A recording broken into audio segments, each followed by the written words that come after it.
gets better, man.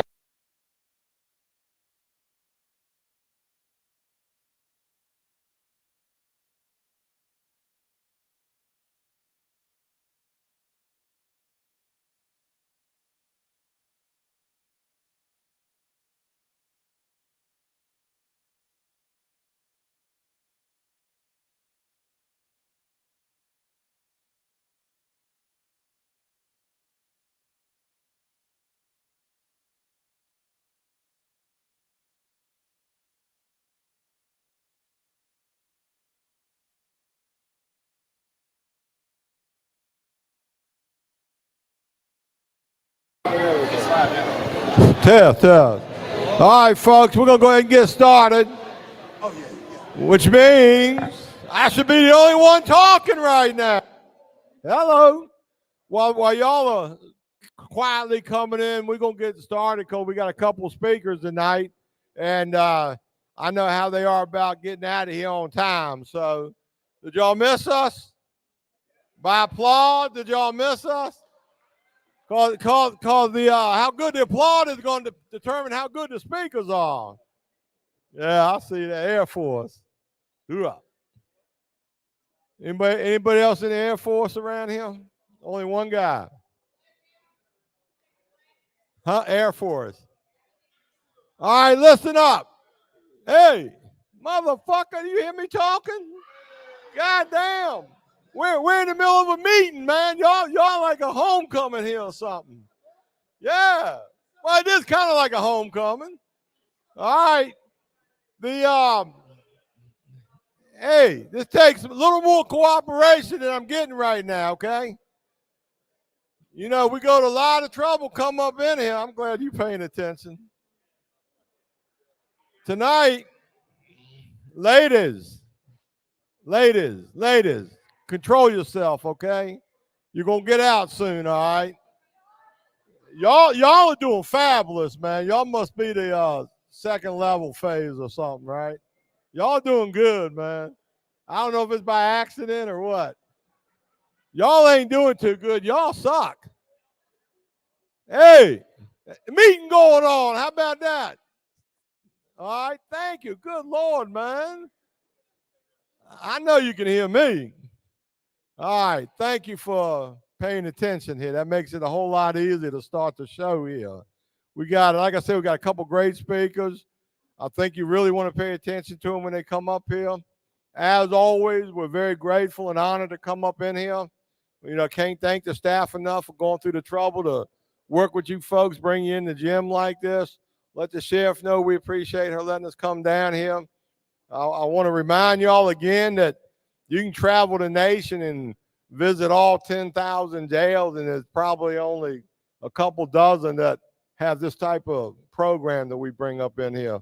I know we're the only ones in Virginia doing this, but it's just so important that you take full advantage of this opportunity to hear that hope shot.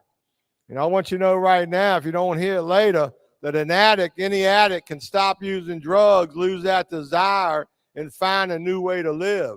And this is precisely what we do. We bring you people with lived experience that once had the same obsession y'all had. We found a new way to live, and we talk about that new way to live. And by finding a new way to live, that allows you not to be so obsessive and return to drug use.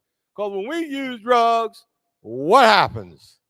Jails, institutions, and death. Right, Haley? 4 years clean, thought you could do it one time, and boom, here you are. Welcome back. That disease ain't going nowhere, okay? Your disease is going nowhere. The only thing that's going to go somewhere is you, and you got to decide which way do I want to go? You know, do I want to continue this repetitious cycle I've been doing, or do I want to do something new? And I got a lot of witnesses here going to talk to you about doing something new. Next up, though, is Greg. Greg, come on up here. Tell them something new.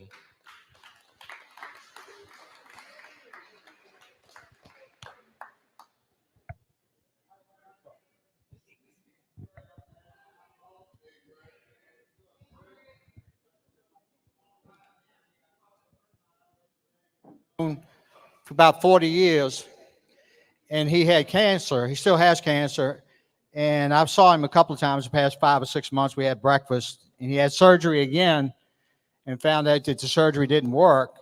And I called him, talked to him today. He said, please don't call me anymore. He's going into hospice tomorrow. He's got about 10 days to live. And I thought to myself, I hope that I'm able to face my demise with dignity and courage like he has. He's done, you just pray for people. But I was thinking about earlier, going to any lengths. We got a couple speakers. I'm going to wrap it up pretty quickly. They talk about going to any lengths to stay sober and to stay clean in this program. And I do that, and I have to do more. I have to do all I can to stay sober today because I have no more margin of error left. I pick up a drink or drug, my life is over with. And I've got a pretty good life today. Not easy, but a good life. And I'm so thankful to be sober and clean today. And I'm going to end it with this. Muhammad Ali says, the service that I do for others is the rent that I pay for my room here on earth. I get more out of helping other people, and it also helps me as well. And I'm so thankful to be here tonight. I look forward to coming down here every other Tuesday, and I look forward to seeing everybody because it's a reminder for me, and hopefully it helps you as well. I'm going to bring up Marshall. Marshall's going to introduce the speakers, and I'm glad to be here tonight. Come on, Mark. Come on. Come on, keep it real. Yeah. My name is Marshall Dominic. Man, it's always good when I walk up in a place like this and I see somebody that know me, that know the hardcore dope fiend that I was.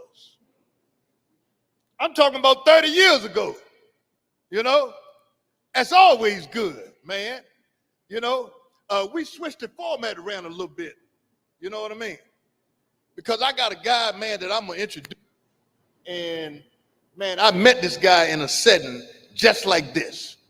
Just like this. I went to his anniversary 2 weeks ago. He celebrated 7 years clean. You know?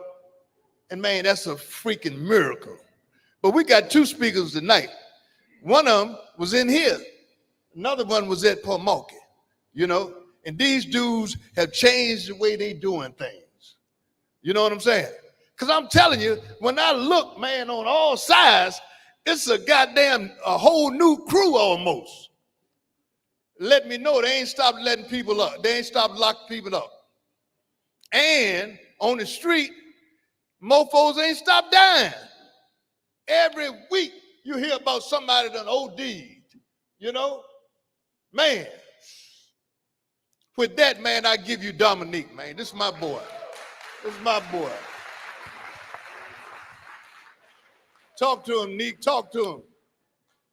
Love you, man. Love you too, man. Love what you doing. Hey, man. My name Dominique. I'm an addict. Be honest, man, I'm nervous. First and foremost, it's a miracle, right? Like everybody in here is a miracle. And once you recognize that you are a miracle, the work can begin. Because the way my story went, I'm not supposed to be standing here, right? Jails, institutions of death, and I met all three, right? I'm not from Virginia. I wasn't born in Virginia. I didn't go to school in Virginia. I didn't get high in Virginia. I'm from PG County, Maryland, right outside of DC. But when I tell you guys that coming through this state of Virginia saved my life. I met John and Marshall back in 2017 in Pamunkey Regional Jail. I was looking at 10 years, 5 for distribution, another 5 for eluding. I was 32 years old, got a wife, I got kids, and I was looking at 10 years, and I did not know what the problem was. I didn't know that I had a problem because I thought that I was like everybody else. I thought that I could earn a paycheck and go out. I thought that every day that ended with a Y meant that I could use, right? Because I came up in a household where everybody got high, right? I don't got no gun story. I ain't sell no keys. I ain't had no bricks. I had a mother that was a crackhead and a father who sold it to her, right? And I'm looking back at my story, and I get into recovery. I get into jail, and these guys are coming into that facility talking about a new way of life. But what the hell am I do with the old one? Right? Because the moral compass that I operated off of was messed up. I was using outdated information, right? I was using information that was given to me that was incorrect. By the time 2017 had came, my father had been dead for 6.5 years. He died at 45 years old. In 2011, I was 25. And I swear to God, that's when the first time I went to a mental institution. Because I'm the addict that used whatever was on the table until my mental capacity could no longer withstand it, and I found myself in a padded room. And they always ask me the same question: are you suicidal? Nah, I don't want to kill myself. But the more I use, that was suicide. So when I got here and I met these gentlemen, and they coming into that jail and telling me about their lives and telling me how they got clean, telling me how the drugs were just a part of the problem. But you got to stop using in order to get to the problem. By show of hands, anybody in here ever had a drink or ever got high? Ever? Same show of hands. Has anybody ever put a gun to your head that made you do it? Self-will addicts. No one ever forced me to get high. I just thought the shit was normal. Until I reached a point of defeat. I was sitting in jail looking at 10 years, not knowing what life was.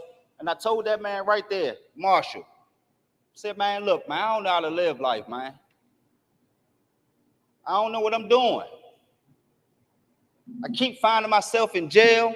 I keep finding myself with that good government job, that nice car, that nice place. And in a matter of moments, the shit gone. He said, because look at your behaviors. See, if your behaviors don't change, the outcome is the outcome. Right? Because we got to learn to do something different. And when I talked to Marshall about my father,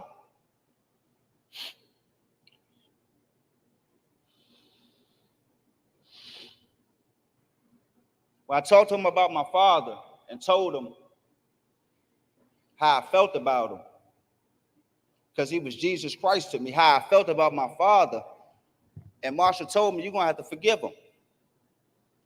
You're going to have to forgive him. He only taught you what he knew. He only gave you what he had. And then the process could begin.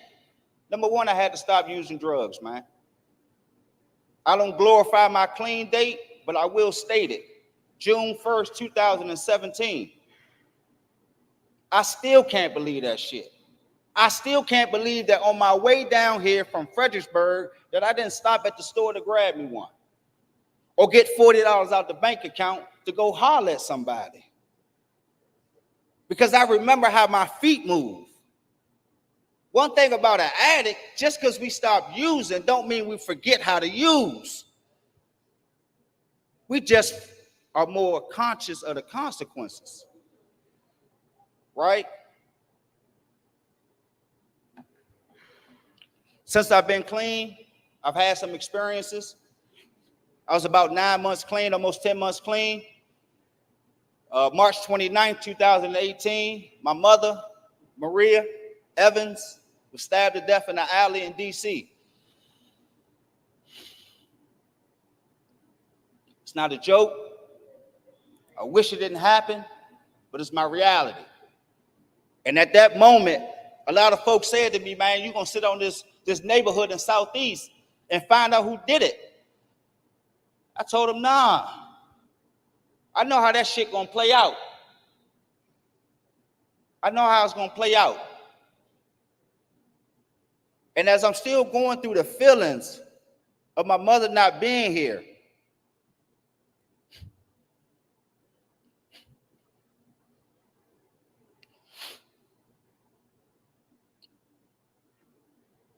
one decision can have me in a jail cell, man. If you ain't hear nothing I said today, man, I'm gonna tell you this, man. When you leave here, get a meeting. I don't give a shit who's in your network. If they getting high, you got to cut them off. You are the priority. You are the most important person in your life. Get a network, get in contact with a higher power that's not you. Don't use no matter what. And most importantly, not to this place, but to the rooms of recovery. Keep coming back. My name is Dominic. I'm an addict. Thanks for letting me share.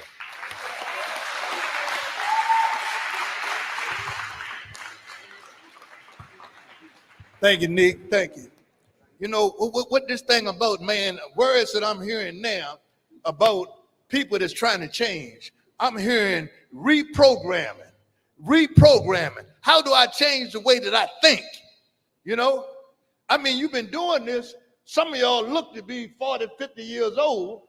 You've been doing it for a long time, you know, and that's all you know how to do. That's what the network is all about. I can't find a new way to think fucking with the same people. I need to get with some different people. Try it.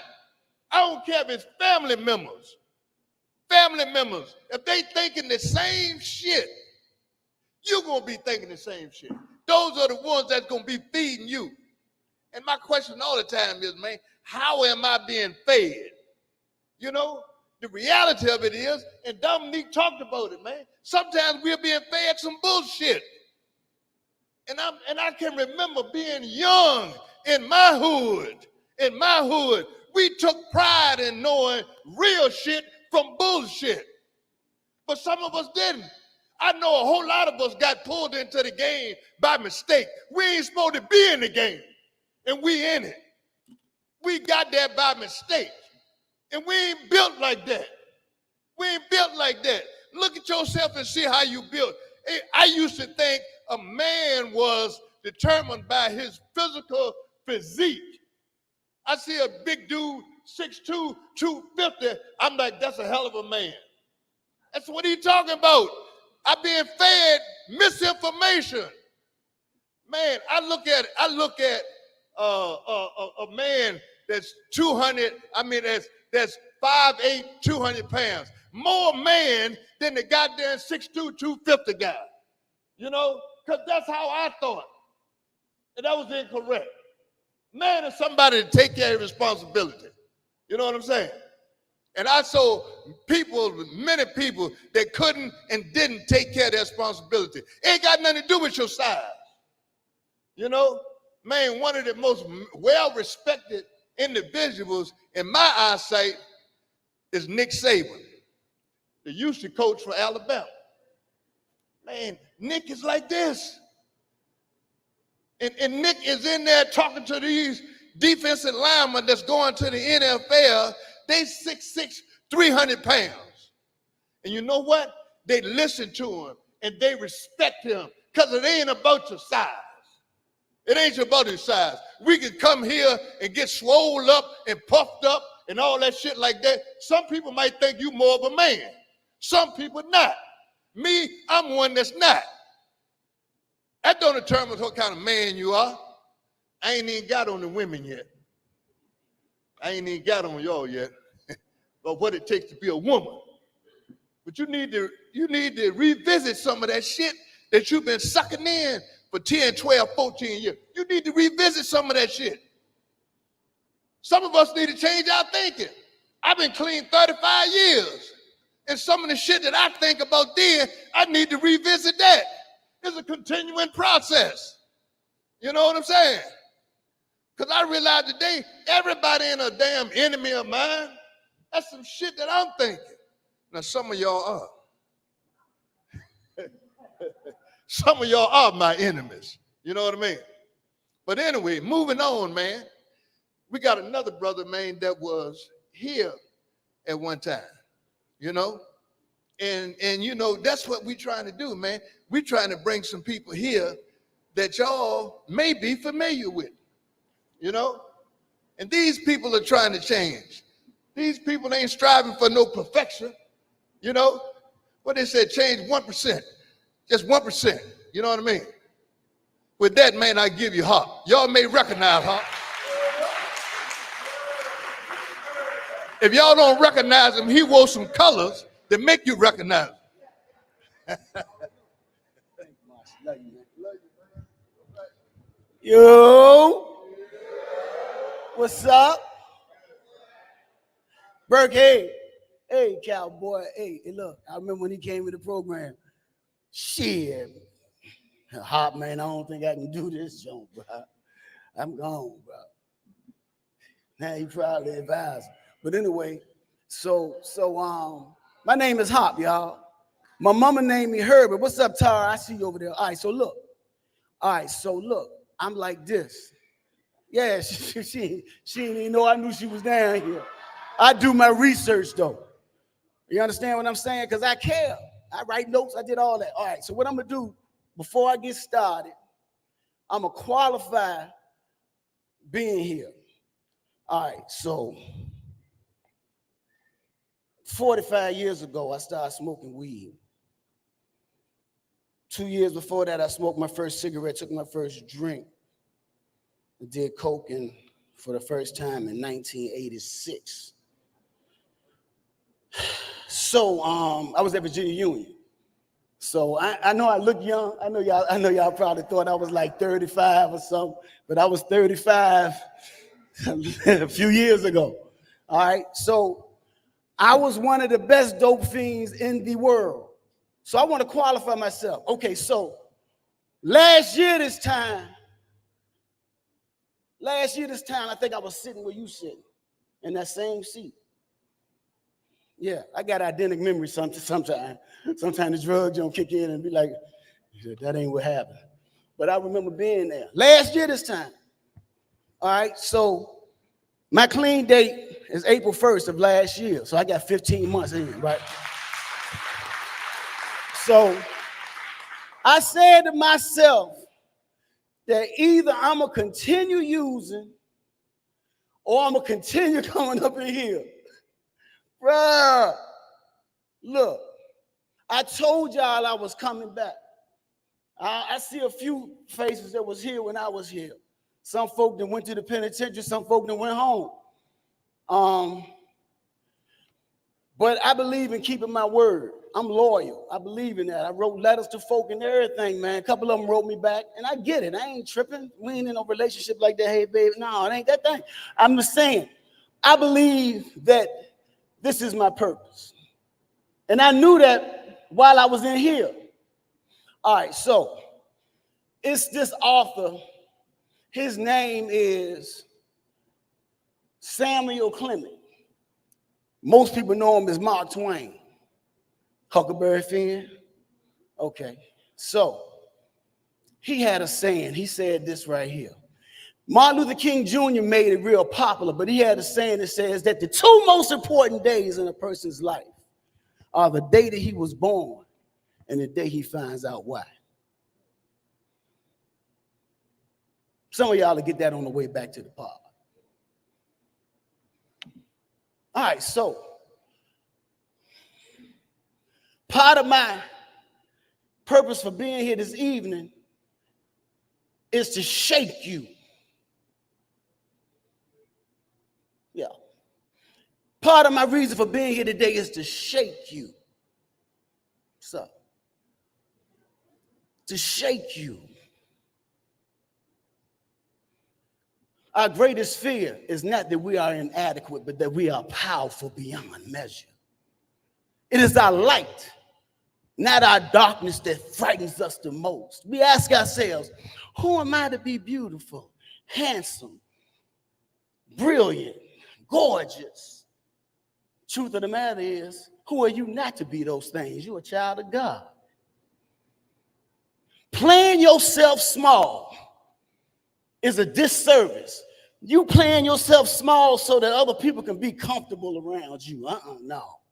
That ain't how it's supposed to go. See, as I let my light shine, see, I got the sunshine colors on. Because I knew I was going to say that. Look, no, I ain't. But look, I got the sunshine colors on. But as I let my light shine, bro, I'm giving you permission to let your light shine. What's up, fam? I'm giving you permission. So, last year in March, I got locked up October the 6th, 2022. I got out March the 2nd, 2023. 18 days later, I caught a DUI because I was high as hell at 3 o'clock in the morning, ran out of gas with a pocket full of money on 95, and I got taken to Chesterfield. That was on a Monday morning, 3 o'clock. Tuesday, I went to court, got out on a PR bond. That's on the 21st. On the 24th of March, 3 days later, I caught another DUI in Henrico. High again. This time, though, I came to, and I was on a Narcan IV. Spraying ain't do nothing. I released my bladder and everything. I was checking out, but I didn't check out because I needed to be here today. I said I didn't check out because I was supposed to be here today. Purpose. As I continue to live my life today, I know that all I can do is stay purposely present in each moment. I was saying that in the program. Feelings and focus. How you feel today, Herb? I feel like every day is a great day to be alive, because if it wasn't, try missing one. I feel like this. What is your focus for today, Herb? My focus is to stay purposely present in each moment. I don't think too much about yesterday. I don't forget. And I don't think too much about tomorrow. I got right now. The most important thing to me right now is talking to myself in this room.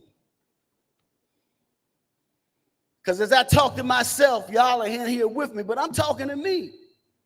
I need to hear this. I promise you I do. But I just want everybody to be encouraged, man. Listen. I can beat myself up. I can think that this is all that there is, and everybody got their own process. You might leave out here and say, man, you know what, I'm done. But I can guarantee you one thing. If nothing changes, Dominique, nothing changes. I got home October, went to a program for a couple of months. My 4th day in the program, I got a cell phone. And so I was determined, because I changed while I was in here. And see, what I learned is that I used to say all the time, man, when I go home this time, anybody ever said when I go home this time? I mean, you ain't got to raise your hand. I'll raise it for you. When I go home this time, I ain't even messing with them. I ain't doing nothing. All I'm going to do is smoke me some Black and Mild. All I'm going to do is smoke me some Newport. All I'm going to do is chew some gummies every now and then if I ain't on paper. All right, so that ain't never worked for me. It might work for you. What I realized is that I needed to change while I was in here. So if I don't change how I'm thinking now, I'm lying to myself thinking that it's going to be different when I go home. Come on, man. Come on, man. Come on.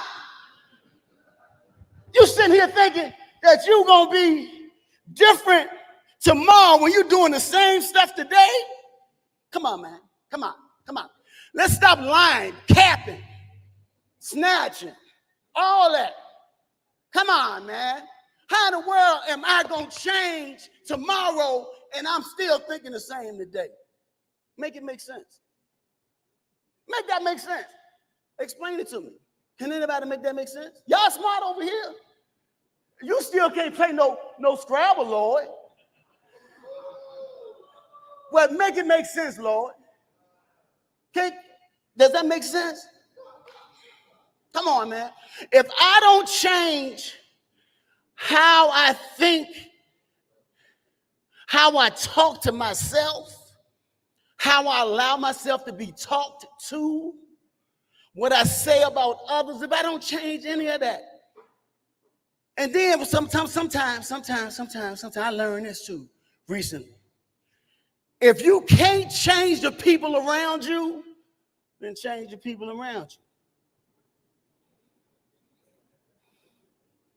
If you can't change the people around you, then change the people around you. Come on, man. I'm responsible for me. It ain't your responsibility to make me happy, bro. And guess what? Me and my wife celebrating 20 years together this coming Sunday on Father's Day. 16 married, 20 together. She stuck with this fool, crazy dude. Okay, let me tell you the type of dude that was. We met in June the 13th, 2004. October the 9th of that same year, we hadn't been dating, but what's that, 4 months? Not even all the way, 4 months. I decided to rob a bank. You can look it up, it's online. This guy right here robbed a bank. And I'm gonna tell you the type of bank rob, I'm gonna tell you how brilliant that was. All right, so I see this dude. He was locked up with me, named Kenny. I'm just gonna say his name was Kenny. So anyway, he had robbed 2 banks. He went to Bank of America on 2 different occasions, Dominic. They said he wrote a note. Hey, Marshall, he wrote a note, gave it to the teller, and she gave him the money. I said, shit. Hey, Lord, I'm going to do that. Now, I would tell you how much I weigh right now, but I ain't. But I was smaller than this. I probably weighed 173 pounds. I was a whole man smaller than I am now. A whole man. Hey, look, I was a whole dude smaller. I'm 280 right now. 280. Ain't no health problems, thank God. I ain't tripping. Don't get it twisted. Ain't no arrogance. This is gratefulness talking. Ain't nothing wrong with me, but I'm a whole man. So now I'm at home. I'm looking at this on TV. I said, he got the money, they gave it to him. Hell, I live around the street from the bank. Literally, across from White Oaks. This was when they had just finished tearing down AT&T. Y'all remember, some of y'all. So I'm sitting there, I'm looking at, so I go in the office at the house. Now I'm thinking, we ain't married yet, she just be my girl.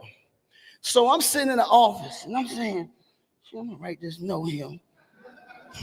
What I'm gonna say on this note. It ain't like the Fred Sanford joke. Put all the money in the bag. If you don't, I'm gonna shoot your head off. No, I know how to spell.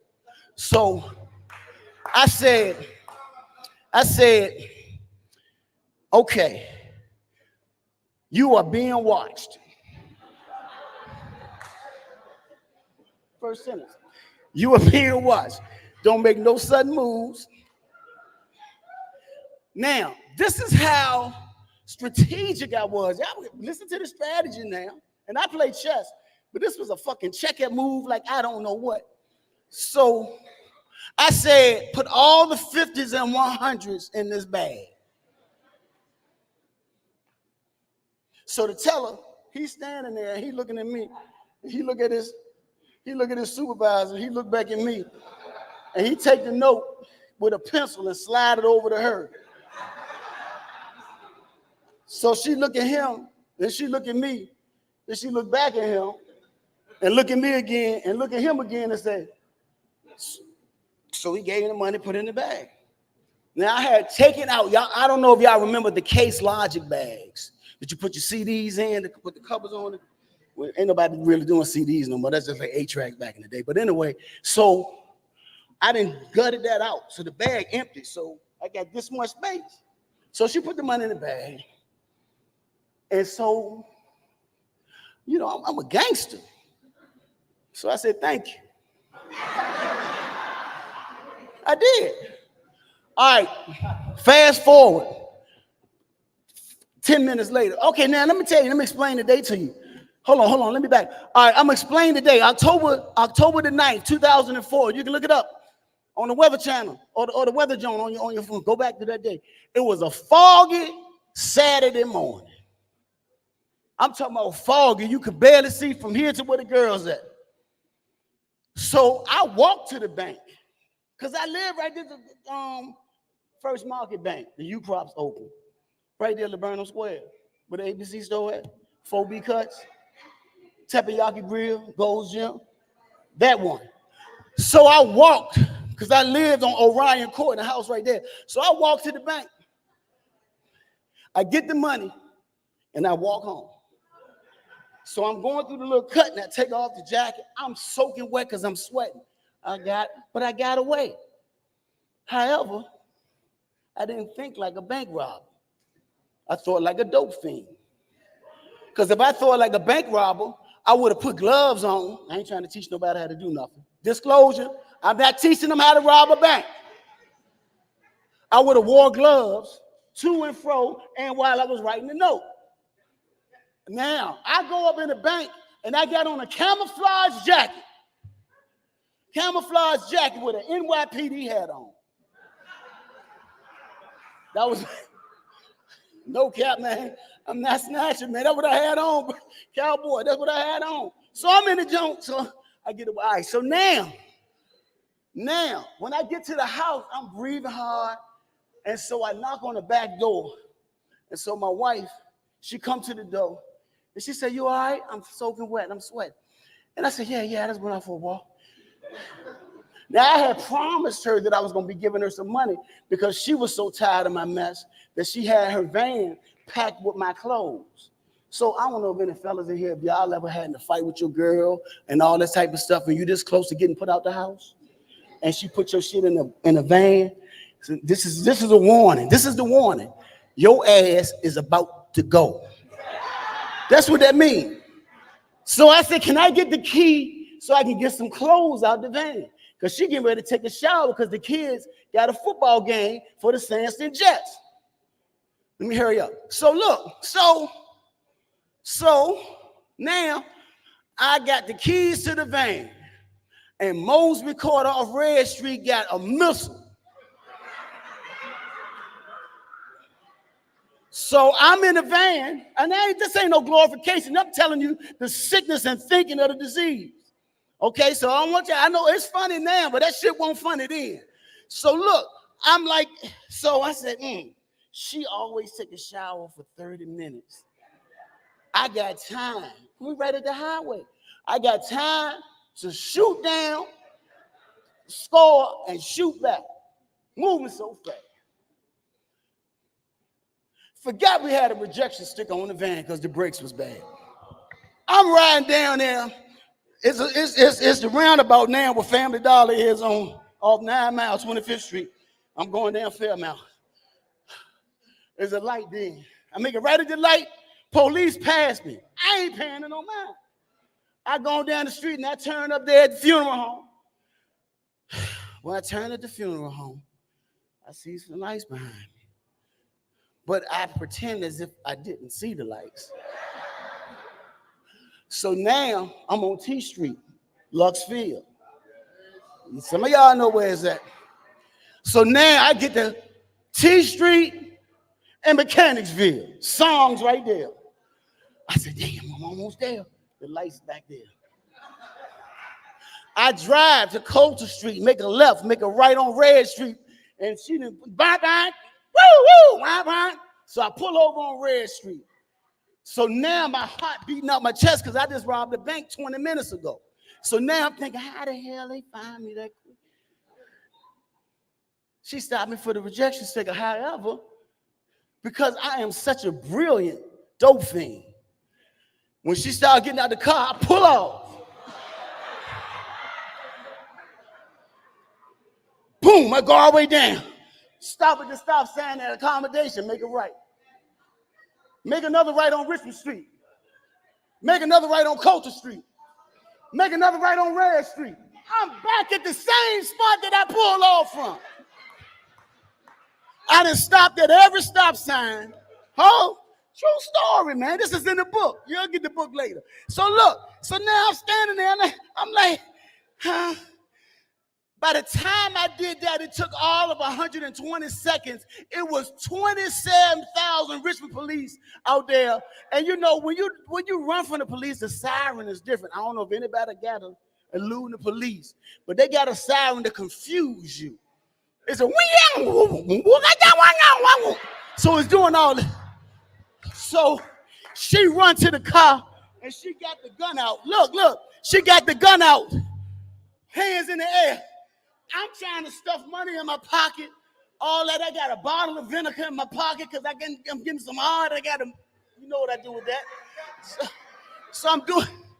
I get locked up, go down, lock up. 9th Street lock up. Down the bottom.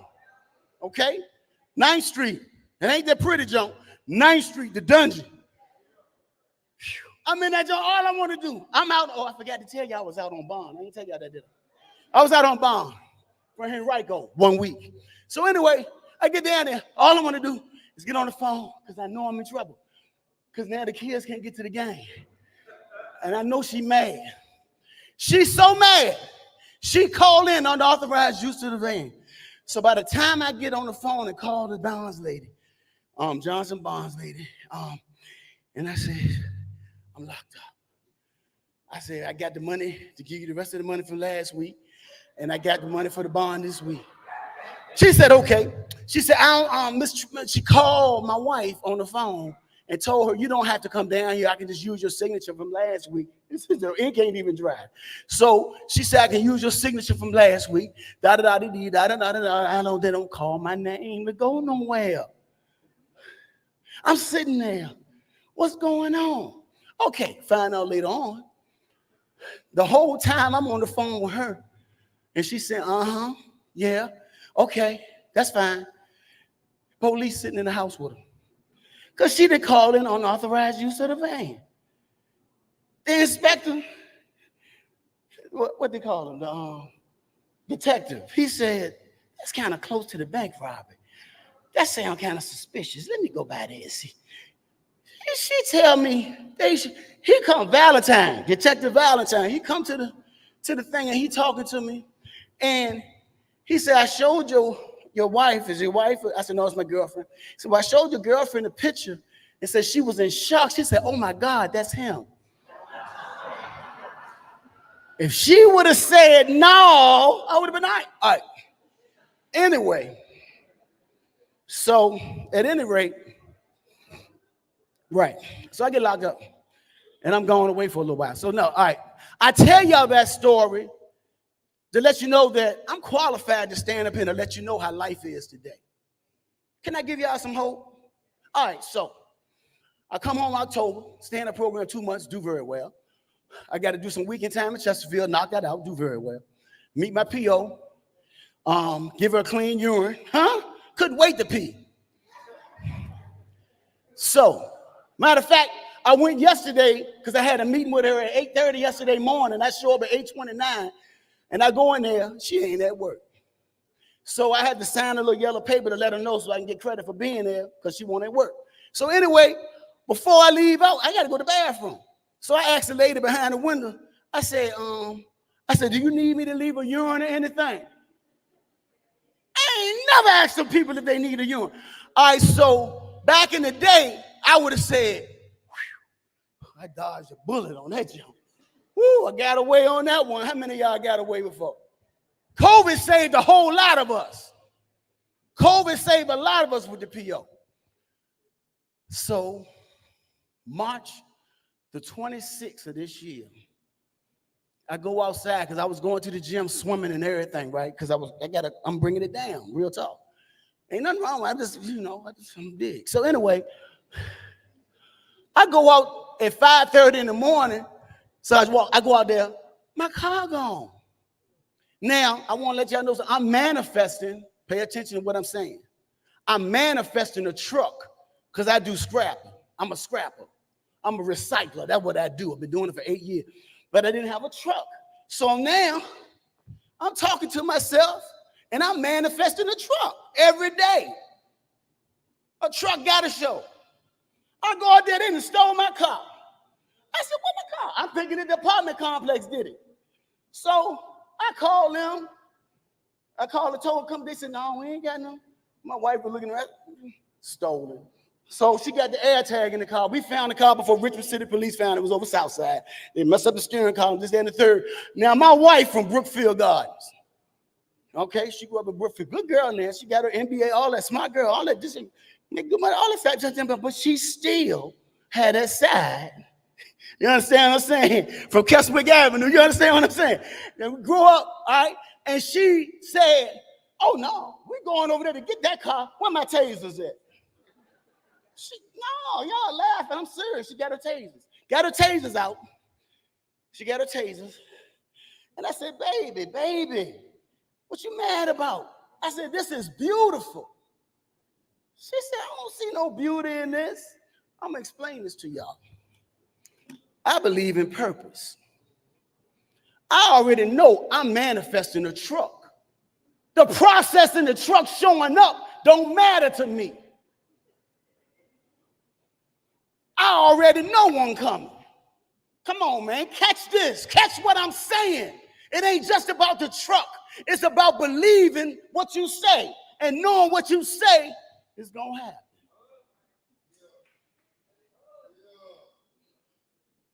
So I said, baby, this is beautiful.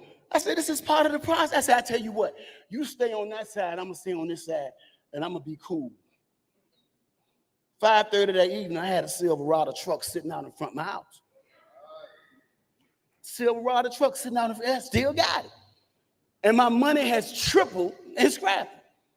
All right, so I'm going to help y'all real quick, and I'm going to let it go. We got to start having better, positive self-talk. I read a book called The 4 Agreements. Don Miguel Ruiz is in the library. The 4 Agreements, talking about the Toltec. And it says how they had 4 principles that they lived their life by. The first principle, can y'all say that with me? Say, first principle. Oh, come on, man. First principle. Come on, say it. First principle. See, y'all joking. See, I'm trying to help you. I'm trying to help you. I heard you. I heard like 7 of y'all. No, listen. First principle is this. Keep your word impeccable. What does that mean? Impeccable just means speak good of yourself and others. Stop backbiting. Stop putting people down.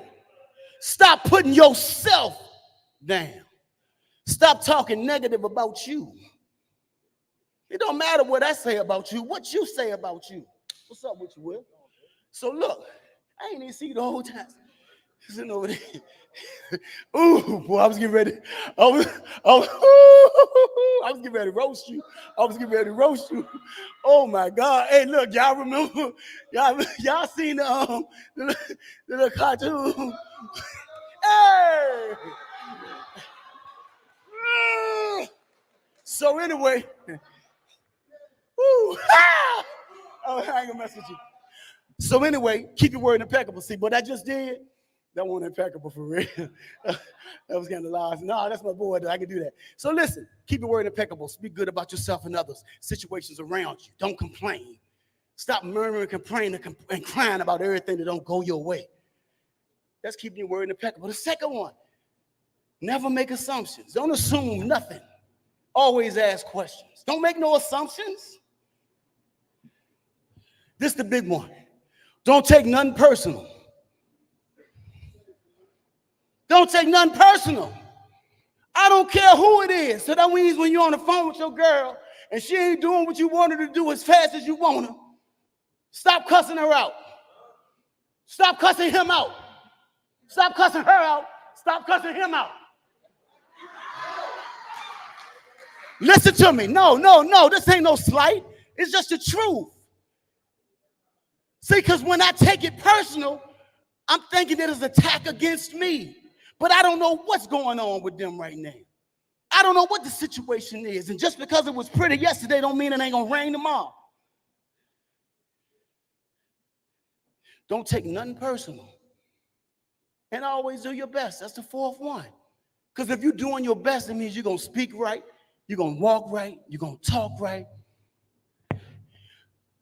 You're going to not take anything for granted. You ain't going to assume nothing. You ain't going to get bent out of shape because you can't have, or your bag ain't show up, your holiday pack ain't show up. Get bent out of shape.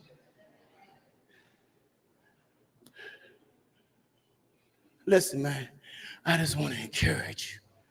I should have wore 3 t-shirts. I just want to encourage you that today is the first day for you.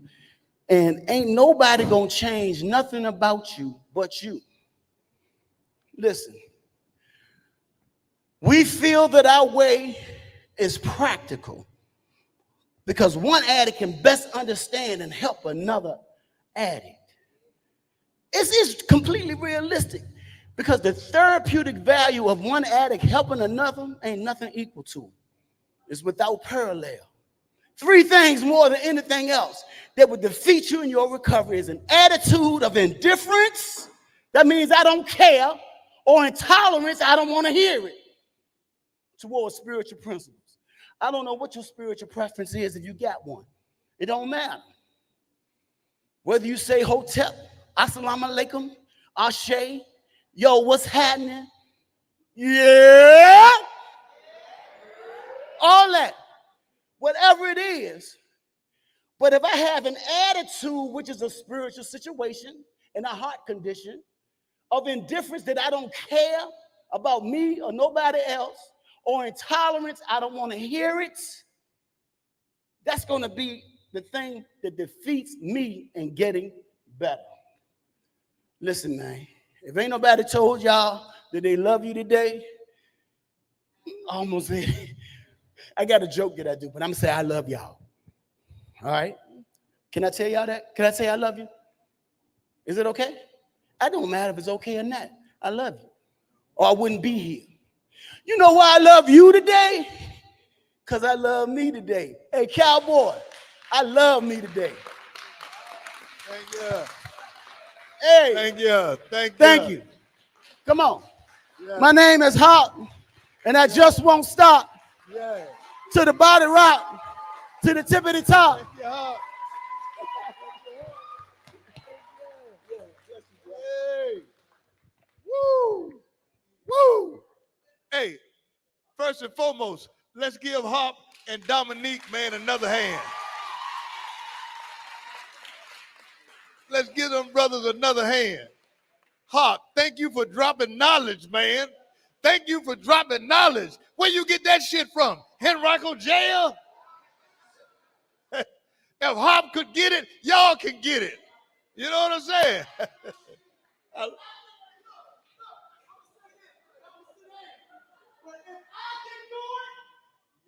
Hey, look at I was the best dope fiend cleaning and cooking. That's right. Yeah. Yeah. I'm catching diseases. Oh, yeah. Sleeping on the street. All that. Been there. If I can do it, goddamn. Drop some knowledge. Drop some knowledge, Hop. Drop some knowledge, Hop. I like that shit. Hey. And I got a quote myself, man. I got a quote from myself. From the famous Muhammad Ali. Muhammad Ali said, if you reach 40 and you still thinking like you were when you were 20, you done wasted 20 years of your life thinking the same. Man, let's try to do something, man. Let's try to change the way that we think, man. Man, what you talking about, man? Man, let's make this life worth something. You know what I'm saying? I ain't mad at you. If you don't want to make it worth anything, I ain't mad at you. You know what I'm saying? But there is an opportunity to make life worth more than this right here, man, I ain't gonna tell you how my thinking changed about coming to a place like this. Because I know what the game is. The game is to break you by any means necessary. Man, drugs and alcohol shouldn't even be on the market, because that should have broke a lot of people, and it's continuing to do so, you know. But I thank y'all, man. I thank y'all. We got to get out here by 6:30, you know, and we following protocol. All I can say is, if you're here in 2 weeks, we'll be back. Our schedule, man, we got some dynamite people coming in here, just like we had tonight. Thank y'all all for being here.